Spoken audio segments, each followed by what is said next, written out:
So, Ryan, what's a social interview? People want to know.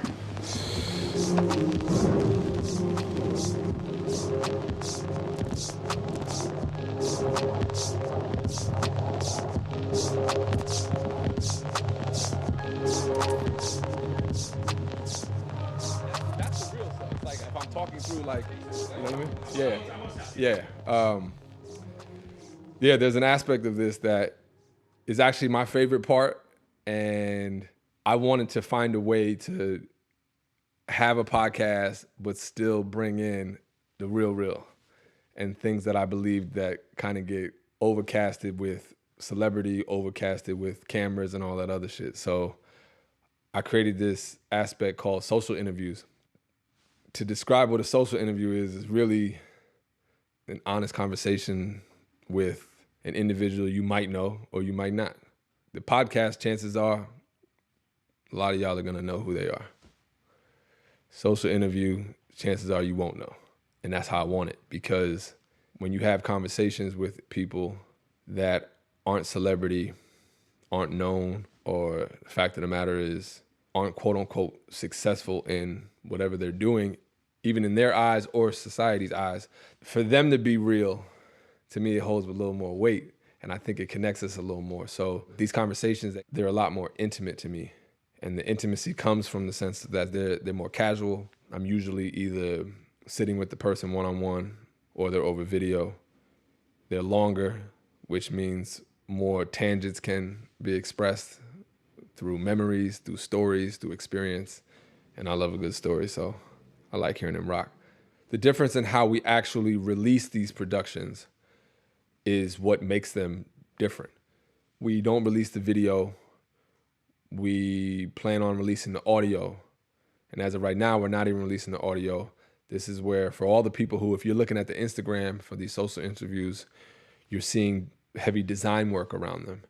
There's quotes, there's paraphrasing from our copywriter, there's images from these individuals' childhoods that create stories and create memories to kind of speak to their process.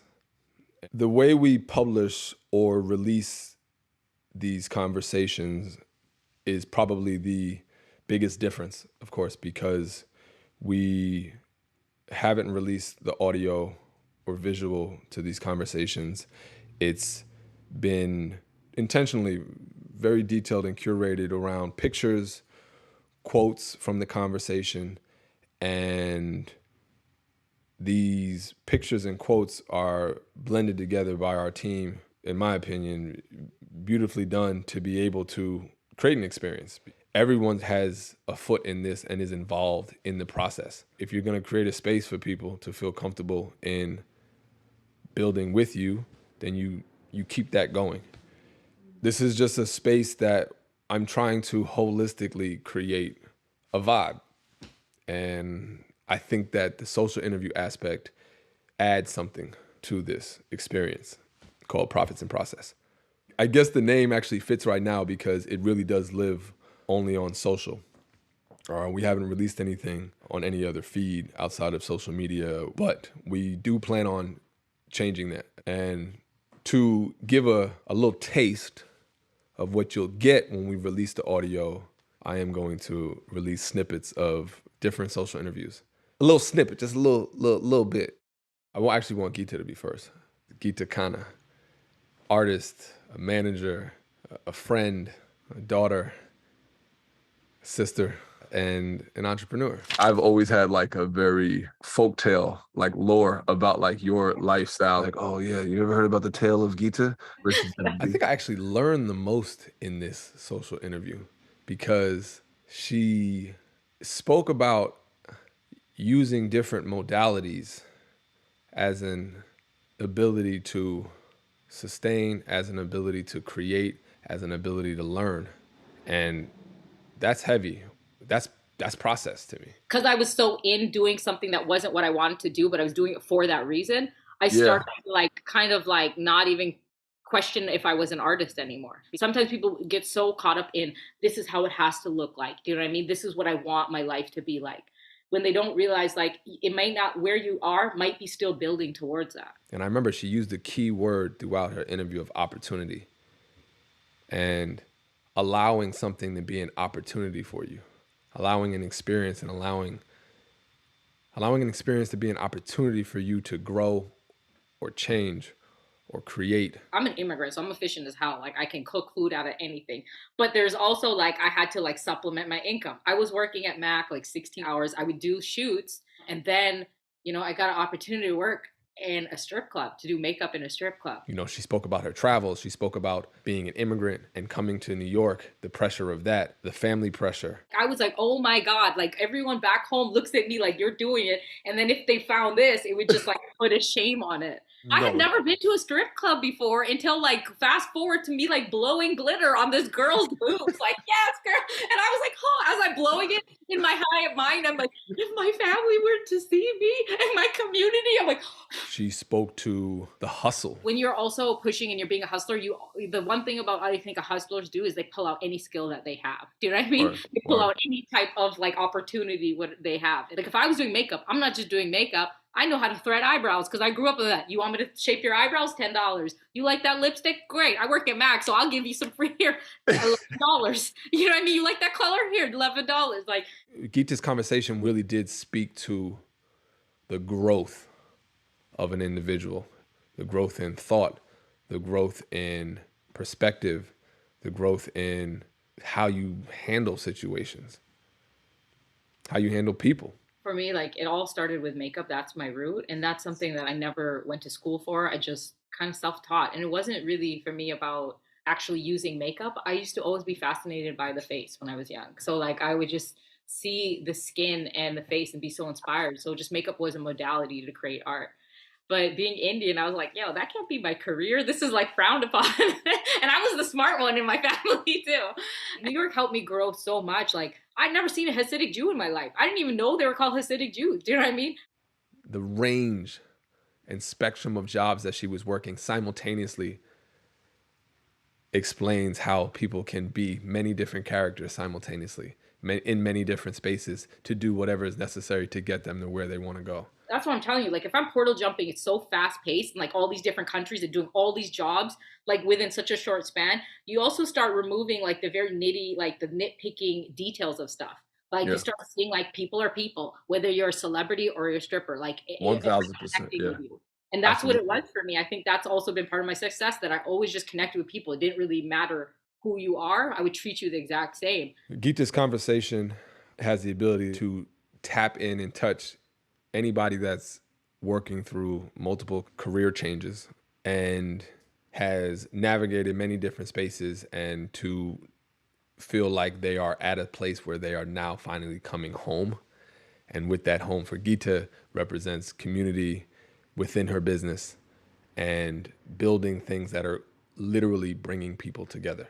I've been creating community for others, but I was not including myself in the community. You know what I mean? I love creating those spaces where people would get together, they would feel light, they would feel cared for. But I realized there's a pattern where there's a certain point that I would get into the same pattern of draining, where I realized I hadn't considered myself in that community. So now, the universe, how the universe works is the universe like, okay, well, let's show you a lesson. And I would always get hurt because the universe would be like, okay, so you not paying attention. Let me do something that where you can't even do anything anymore. You can find Geeta's information and the story on our social media, our Instagram. If you sign up for the newsletter, so subscribe, sign up to be a part of this because they're heavy.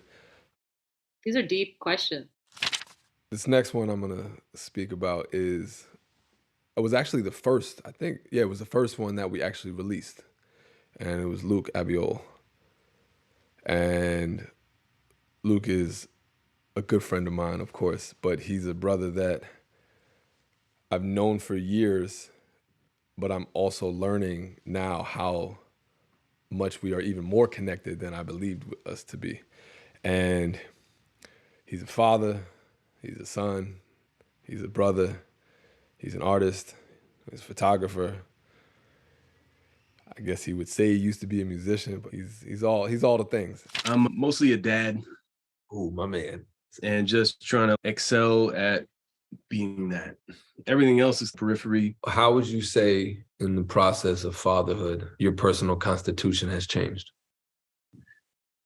Good question. I feel like I'm becoming more of the dad that I've always felt like I was going to be. I was like, oh shit, this is really dope. One, all these kids are fucking grown.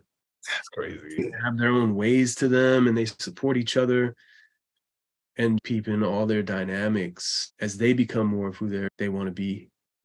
I was just like, bro, how fucking lucky am I? This is amazing. This is what I've always wanted. Like when they were all little, this is how I thought it was going to be. And to see his enthusiasm of his kids, to see his enthusiasm of the unknown, to see him acknowledge struggle, to see him keep it a buck. It's not that things aren't important or I don't feel things deeply, but I'm like, whether I'm feeling them deeply or someone else is feeling them deeply or it's something that's causing pain, it could be causing joy. I'm just like, it's all beautiful. Beauty can be hard sometimes. Yeah. What resonated is, of course, our connection with our children and how we look at parenting and how we look at our children as making up our ability to be strong parents and as almost like making up for the shit that we didn't do or haven't done. Maybe the only thing that I regret doing is the things that I didn't do. There is nothing else aside from just taking the step in every aspect of our life. And if I've ever been in a situation where I felt compelled to take a step and I didn't, those are the only times where I'm like, you know, listening to Luke talk about his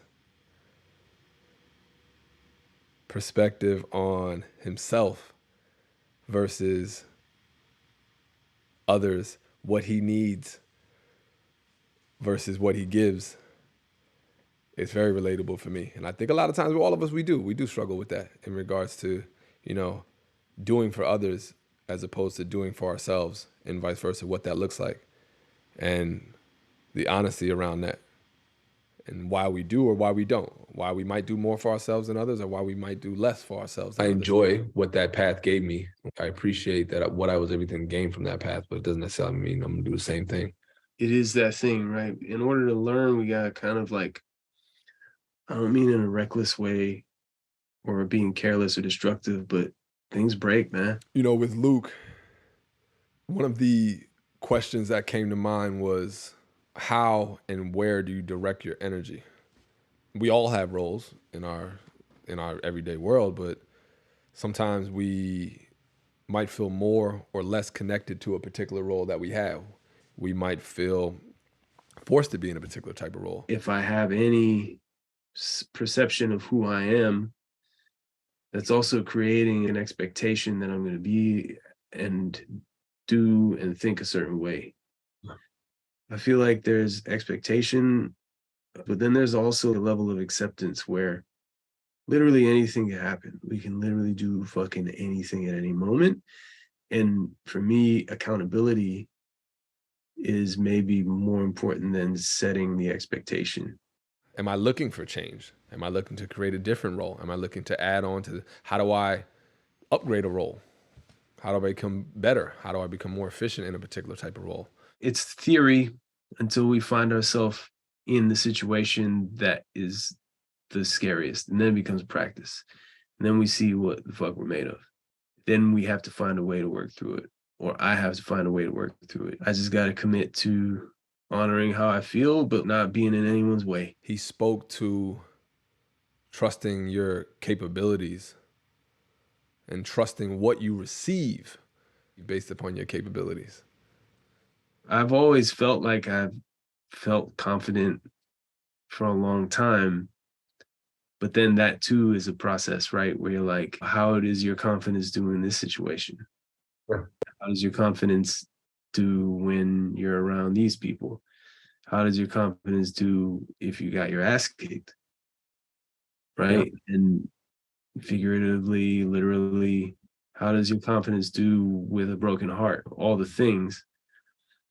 How does your confidence do when your kids are telling you you ain't shit? Because they do that on a regular basis, which is like also dope. In Luke's conversation, the premise of it was the honesty of how we see the world. That allows him to kind of be honest about all the other stuff. Thank you, brother. Appreciate you, bro. It means a lot, man. It feels like I'm there with you guys. I hope this has been cool for you.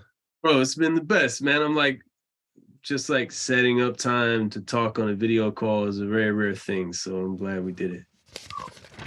Oh, Natalia Munoz. My memories of Natalia were very fresh-faced and young. And now to hear her speak from a very wise place of experience and challenge and growth, oh man. I believe that wisdom stages don't necessarily mean age. There are children that have stages of wisdom. There are teenagers that have stages of wisdom. There are adults. There are young adults. Everybody has that in some aspect. So it was beautiful to be able to hear that throughout this conversation. I am raising my babies. I have 3 kiddos, and that is my purpose right now. The thing about Natalia that she speaks to is that she is honest around, this is for now. This role of I'm raising my kids is a now thing. And I understand the importance of it. I understand the heaviness, the density that it takes and the value of it.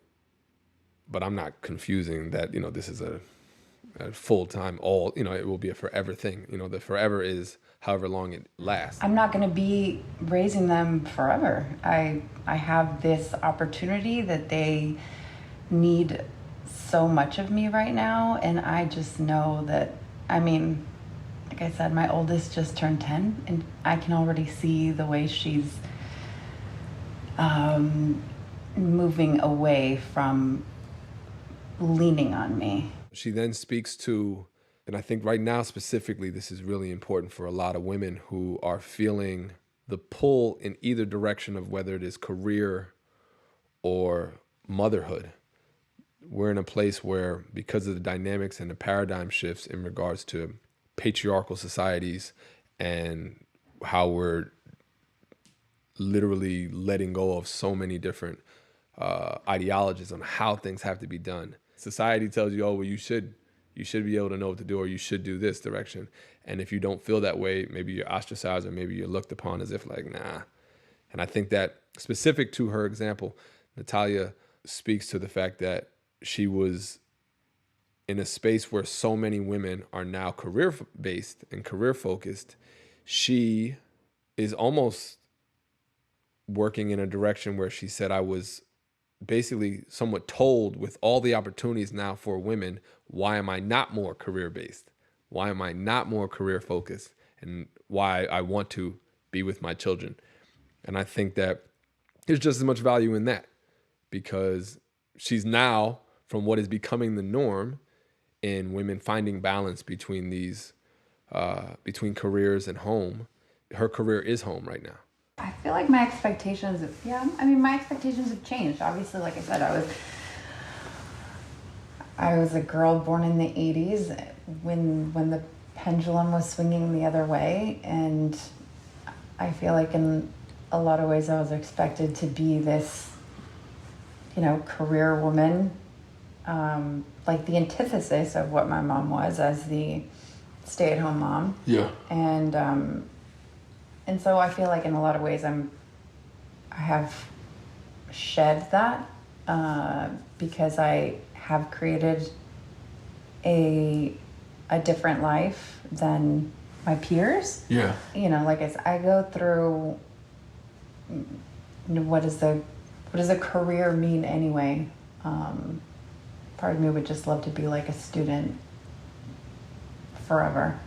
The reason why I like these conversations, if you take the detail out of what the experience is, the root of it is that they're just going through life and they're questioning aspects of their path. And I was going home and like crying in the shower, every day. Like I could not separate the day that I had somebody come in and like they weren't in a shelter yet. Like she went home to her abuser and I went home and like bawled my eyes out. Like, how am I supposed to help this person? Yeah.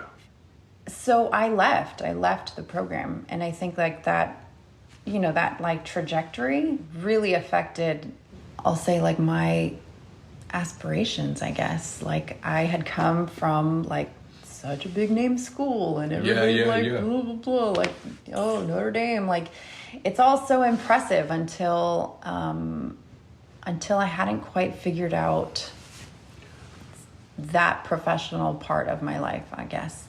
And so she's now going against the norm, quote unquote, what the new norm is. And I think that's balance. How much time do you focus on your kids versus your career? Which and I'm assuming that when you mean career, that is it's something that you're passionate about outside of home, which is important, which is vital to our, in my opinion, that's what keeps us alive as well, just as much. I can't stand when people ask the kids, like, what do you want to be when you grow up? Like, themselves. Like, I can't stand that question. But I also joke that, like, yeah, I mean, when they get a little older, maybe I'll figure out, like, what I want to be when I grow up. Like, you know, it's not too late for me, really. Wes, my man Wes. Wes Mapes is a son, an artist, a father, a partner, and he emphasized that all those roles are just as important as another. The level of importance of each of those roles to him is very balanced. That was what I got from the conversation with him. And they were like, yo, you're gonna be our sound guy. You're gonna be our black dude doing the cool hip hop and having these sound installations in these big rooms. And I said, nope. I'm gonna learn how to paint. I'm gonna do this sculpting. I'm gonna do this clay. I'm gonna do this glass. I'm gonna do these video works. I'm gonna explore every medium. Wes's social interview was ill because I also could see how influence from your environment comes into play and Wes acknowledges where his influences come from with Hugo as a big brother and the other big brothers that he has and mentors. He's an artist and he surrounded himself around artists who were performing and producing at a high level.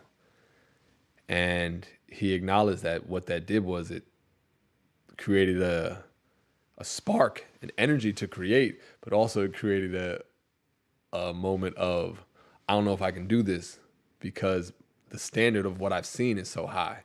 I saw people like Kajal, who was my housemate at the time. That really could have been the most discouraging thing in the world to be around. I wanted to become an artist so bad for so long. And then you see this man and you see what he's doing. You're like, nah. And then you're working with Hugo. Yeah. And Hugo could literally weld his own Eiffel Tower. And you're like, how am I going to compete with this? Wes was really clear about him feeling unequipped in the path that he was taking.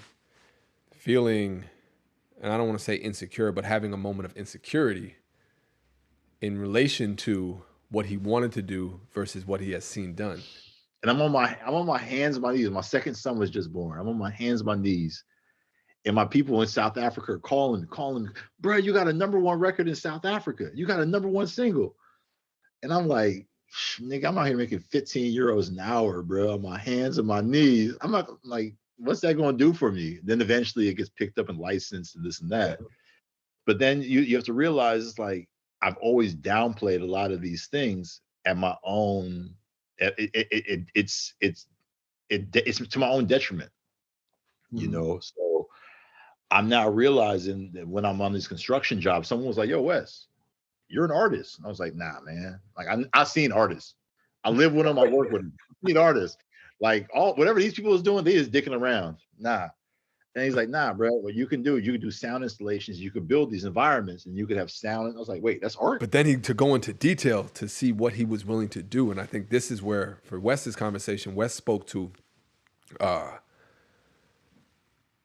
honing your skills and sharpening your blades while on that path. And I think that that's what's really important around Wes was honest around what he wanted to create and then did certain things to create that opportunity. You got a triangle. Your triangle, the top is your goal. And if you have a goal, That's what you want to do from building a home, building AP, getting your papers right in the Netherlands, whatever it is, you got your goal. Then here on this side, on the bottom left side of the right side for you of the triangle, you got what are your tools and your materials here. Mm-hmm. Then what's your process? If you know what your process is and your tools and materials are, then your goal can just be good. But you know what your goal is, and you know what your tools and your materials are here, then you just got to figure out what's the process. And if you know these two, all you got to do is examine this to get to this. Or if you know the process, then you got to figure out the tools and materials necessary to get to this. Look So at you, everything in life, I like that. everything in life is free thinking, problem solving, creative thinking, and it becomes a pedagogical approach to be a creative life liver, man. Wes's perspective on fatherhood was really relatable to me, but also relatable to Luke. And because of how much I value fatherhood, I value other men that value fatherhood. Kids are speaking 2 languages. They can ride. They were riding bikes. Each of them like 4 years old, riding around cities, around the city. There's a different life that I'm able to give my children versus what I could have given them in New York. And they wouldn't see their father being able to be such a problem solver as they see me now. Fatherhood allows them to change themselves and allows them to grow as an individual, because to me, that's all process. It's no different. You're allowing an experience that you're having to actually change you and grow as an individual. Do I want to be that 40-year-old dude in the club? Or do I want to be up around my kids and not really prioritize drinking and socializing and honing a craft like a guitar and honing a craft like, glass blowing, or honing a craft like music production, or playing chess with my son, or playing basketball with them, forming healthy habits. I remember clearly speaking on what we value. The exterior questions, I believe, always get answered when you can be honest around what you value. It makes in my opinion, the footing a little more solid when you understand what you value, because then you can understand what you want to prioritize. This shifting of values makes me feel like a fucking man, bro. Word. It makes me feel man. It makes me feel worthy. There's so much to this podcast that is not on the streaming services right now, at least. And I want you to be able to be aware of it and be a part of this. So please subscribe to the newsletter. That's where you'll get access to these conversations. What else do we have? Do we have anything else? One of the new things that we're getting ready to introduce is we will be creating a voicemail for the audience to be able to call in and leave a message and share, whether it be a story, a thought, a question around process. The point of that is, I believe that sharing allows individuals to connect. This whole thing is about connecting with you connecting with us. So please be a part and continue to connect with this community. Y'all are dope. You make this easy for me. We love the feedback, and we're going to keep it going and keep growing and continue to learn throughout this process. So the voicemail number that we're going to have is 657-246-2583. One more time, 657-246-2583. And so thank you again. Welcome to Profits in Process, Social Interview Edition.